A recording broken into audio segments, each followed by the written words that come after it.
Okay, ja, ek sien daar's baie vrae oor die proses.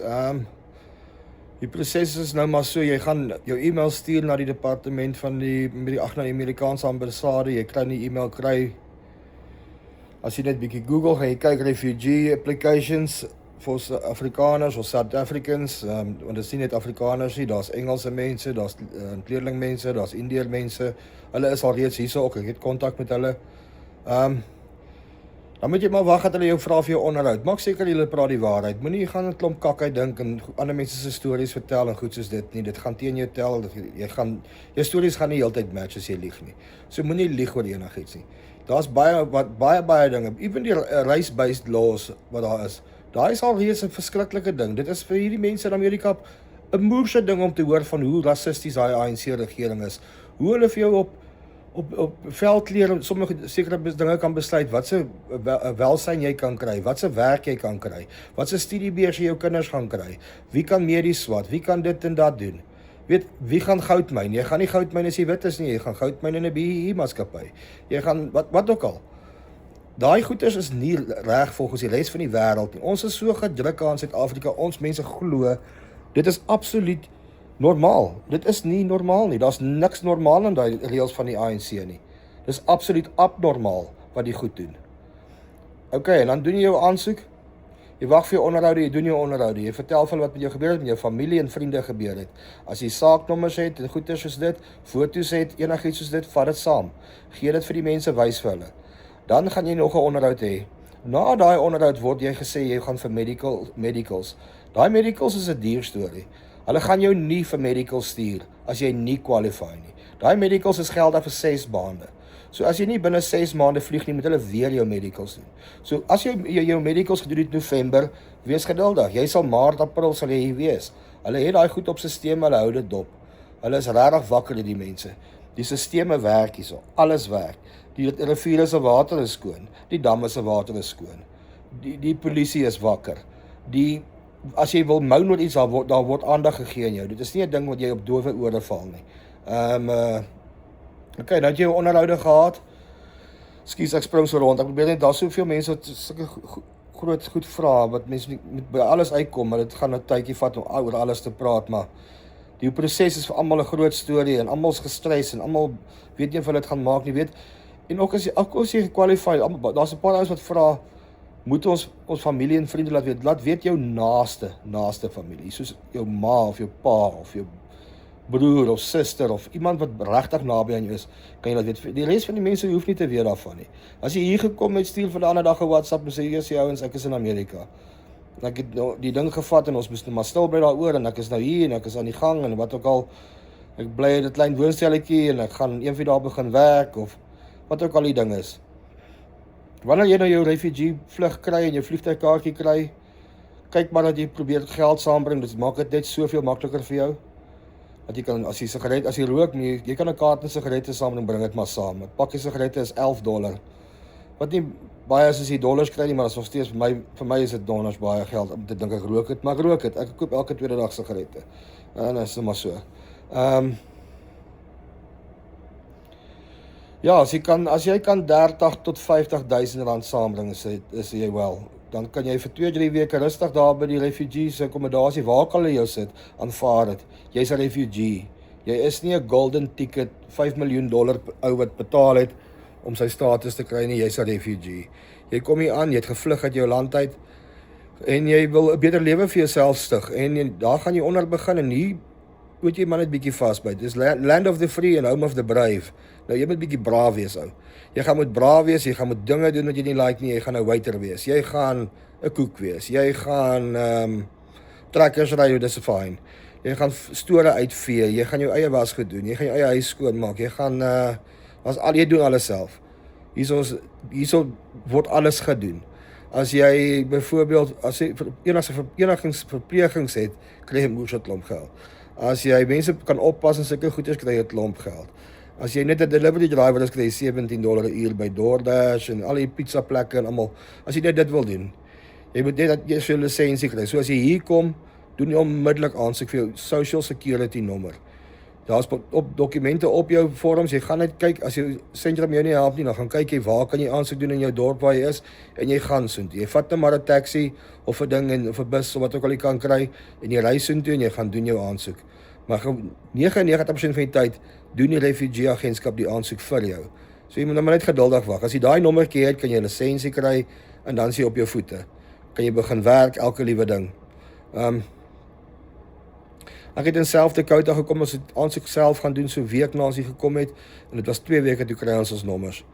En daarna het dit ek het ongelukkig my learners 3 keer gedop, of 2 keer gedop, en die 3de keer deurgekom, en ek is nie meer 'n goeie student nie, en ek moes jy moet jou hele lisensie oordoen.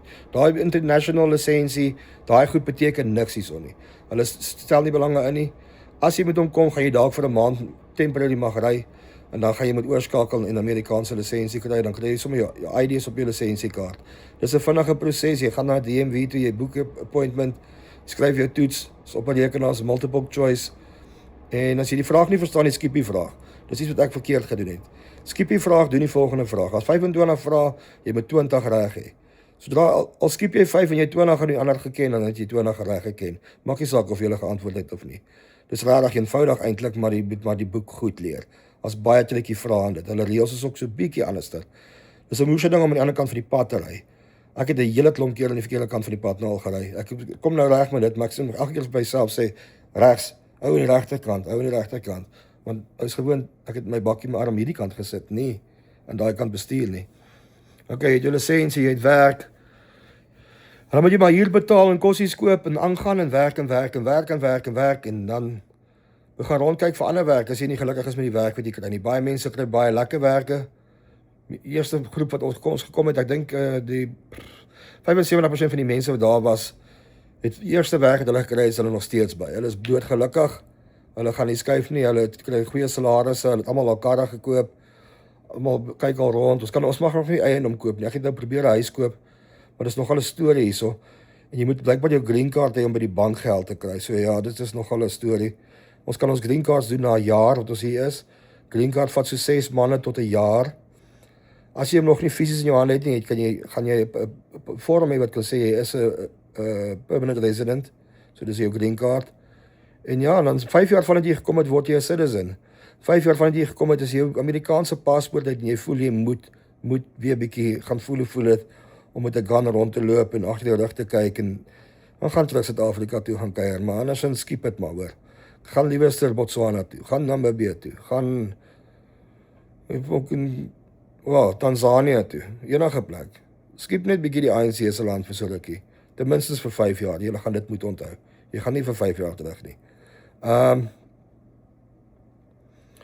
Ja, okay, jy het werk, jy het alles, is dat jou belastings is belangrik, jy moet elke jaar belasting doen. Hulle het so 'n hele maklike stelsel wat jy belasting op doen, en as jy laer inkomste verdien, dan kry jy 'n redelike klomp belastinggeld terug elke jaar. Ja, en dan so 3-4 maande se inkomste, dan kan jy 'n kar koop.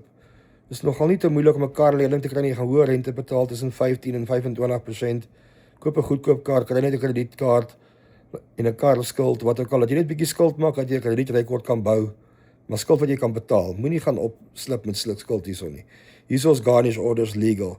Die ouens wat skuld invorder in Suid-Afrika sal dik geld maak hierso, want hier werk die garnish orders nog. Ek het so 'n franchise gehad wat skuldinvordering gedoen het, en ons het ons gat gesien as gevolg van garnish orders wat weggeval het in Suid-Afrika. Ja, en ja, dat is nie veel meer nie. Dit is nou maar dit is 'n groot stap, hoor. Moenie dat iemand vir jou sê hierdie is 'n klein maklike ding nie. Hierdie is 'n moeilike ding. Dis geestelik moeilik. Dit is as ou klein kinders het, dan steek jy dit vir hulle weg, en hulle geniet dit baie, want hulle het nuwe maatjies in 'n nuwe wêreld, en hulle het nuwe dinge, en hulle kan rondbeweeg waar hulle wil, en hulle is veilig, en die karre kyk uit vir mense. Is baie streng. Jy ry glad nie as jy 'n voetganger sien nie. Jy stop. As jy 'n voetganger sien in die middel van die pad, jy stop. Jy mag nie vir daai persoon hoed nie, jy mag nie op hulle afry, jy sal gearresteer word. Hier mense word opgepas hierso. Dis regtig lekker, julle gaan dit baie geniet. Julle gaan julle land mis, julle gaan julle kos mis. Maar hier is winkeltjies wat al die spursouse, wimpie tomatiesouse en al daai goedjies verkoop. Ons het alles wat ons nodig het. Wat doen julle? Ietsie. Ek wys julle hoe lyk hy skas. Hou koop maar net maar hierdie goeders, verskoon hoe dit lyk.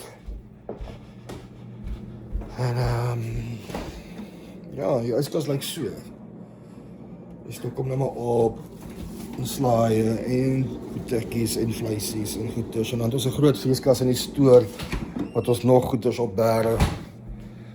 Ja, en dis dit, ek dink julle moet maar net hier kom, jy moet maar net regmaak, jy gaan 'n bietjie spook, en dan as jy weer sien, as jy op jou voete, en as jy weer sien dat jy die werk wat jy moes hê, en jy begin jou lewe begin.